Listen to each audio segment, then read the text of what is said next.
You know how sometimes online, the same letters can mean totally different things depending on the Quite language? absolutely. Happens all the time. Well, there's this one example that's really, really striking. For Portuguese speakers, typing KKK is just, well, it's normal, right? It means laughter. Yeah, like a typed chuckle or giggle, perfectly innocent. But then you switch over to English, and those same three letters, whoa, completely different story. They carry this incredibly heavy historical weight, really offensive. That's such a critical distinction, and it's exactly what we need to unpack today because what seems harmless in one place can be deeply problematic in another. Exactly. And guiding us through this is Professor Kenny. He's a Canadian-Brazilian English teacher, and he's got this huge online presence. Right, the YouTube channel at Professor Kenny Official. Yeah. Huge following. Massive, like 2.45 million subscribers, over 300 videos. His whole mission is helping Portuguese speakers learn English, and he specifically flagged this KK thing as super important. And his background, being Canadian but living and teaching in Brazil for so long, it gives him this perfect perspective on these kinds of cross-cultural wires getting crossed. Totally. His channel's got everything: grammar, vocab, pronunciation. Real practical stuff. Yeah, for everyday use, he's got series like aulas para iniciantes, classes for beginners, and something called Kenny Week. Sounds intense. It sounds like he covers a lot of ground, from the very basics up, a comprehensive approach. But let's really nail down this KA issue, because Yeah. it's serious. Professor Kenny actually made a point of addressing it directly. He said, and this was in Portuguese, "Please nunca repito, nunca faço isso em inglês." Which translates to, please never, I repeat, never do this in English. You can hear the emphasis. He couldn't be clearer. No ambiguity there at all. And the reason for that strong warning is, well, it's the immediate connection most English speakers make. KKK, Ku Klux Klan. Exactly. And just for anyone who might not be fully aware, the Ku Klux Klan is this hate group in the U.S. with a really horrific history. Racism, violence. The white robes, the burning crosses, it's very loaded imagery. Represents a really dark part of history. And unfortunately, groups like that still persist. So when an English speaker sees KKK, that's often the first thing that flashes into their mind. History, hate. It's not just seen as like a typo or weird slang. It carries all that negative baggage. It's heavy. Professor Kenny really hammers this home. He stresses it's not a minor oopsie, it's deeply offensive.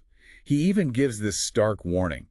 He says, você puede ser presa nos Estados Unidos. You could be arrested in the United States. Wow. Yeah. Now, maybe getting arrested is, an extreme outcome based purely on ignorance. Probably unlikely just for typing it without knowing, but the potential to cause huge offense. That's very, very real. Facing backlash online, getting misunderstood. Absolutely. It just shows how vital that cultural context is online. And it's just such a night and day difference from the Portuguese usage. Completely. Like Professor Kenny points out, in Portuguese chats, KKK is just laughter, like typing haha. He mentioned the phrase cascando o bico. Right, like cracking up. Just means someone's laughing hard. The intention is totally opposite. It really is a perfect example, isn't it? Yeah. Same letters, worlds apart in meaning based on language and culture. It highlights that danger of assumptions in global online spaces. You can't just assume everyone reads things the same way. So what's the fix? What does Professor Kenny suggest? Keep it simple. He points to the standard English way. Just type LOL, lol. LOL. Easy. Everyone gets that one in English, right? Pretty much universally understood online in English, or even just haha. It avoids any confusion, any risk of causing offense. Job done. Good practical advice. Okay, so moving beyond that really important warning. His YouTube channel itself sounds like an amazing resource for Portuguese speakers learning English. Yeah, the summary channel about his work describes his teaching style as didático, descontraído y motivador, com foco na clareza e na prática. So that's didactic, laid back, motivating, focused on clarity and practice. Sounds ideal, actually. It really does. That kind of approachable style probably explains a lot about his popularity. Making language learning feel less daunting, maybe even fun. That's key. And the range of stuff he covers is wild. His banner says inglés para iniciantes, English for beginners, right up front. Yeah, making it clear who he's helping. And then you look at his most popular videos. An alphabet lesson has 11 million views. 11 million for the alphabet. That's incredible. Right. Then auxiliary verbs, 6.5 million. Phonetics, 4.2 million.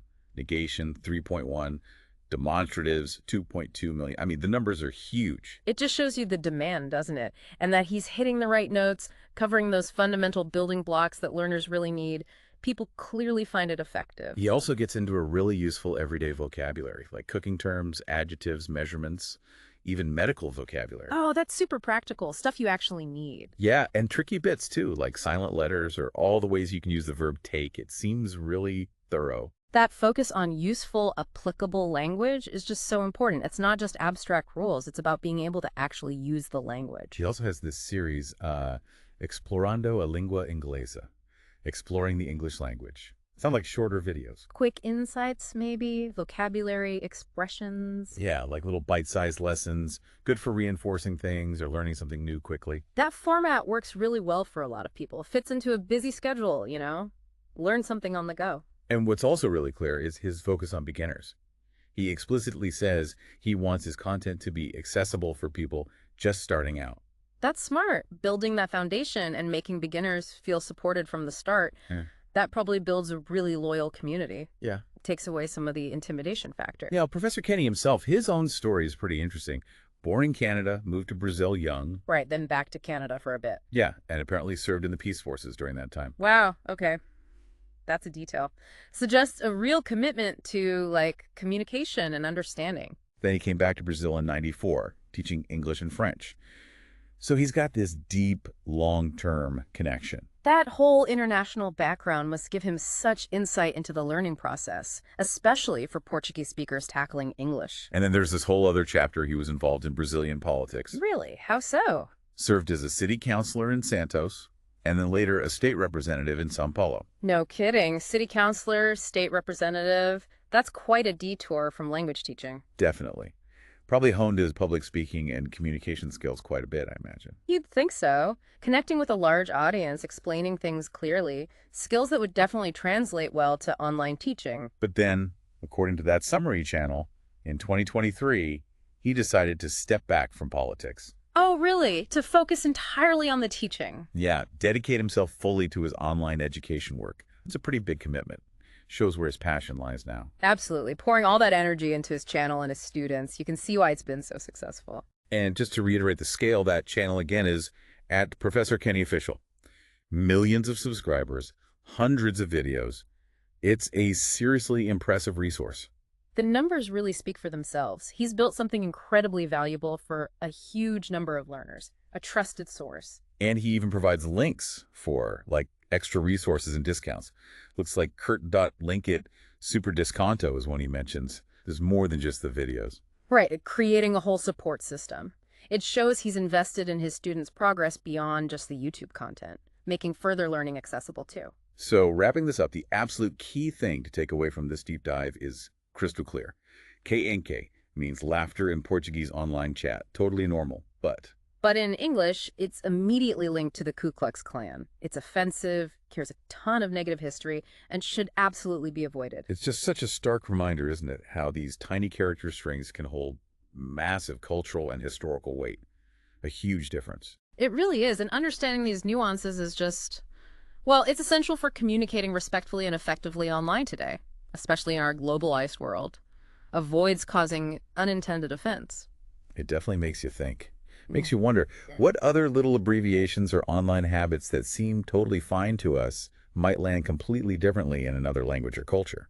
That's a really good question to ponder. Maybe worth doing a quick mental check sometimes on the shorthand we use, you know, just to be sure it travels well. Yeah, something to definitely keep in mind as we're all navigating these online spaces together.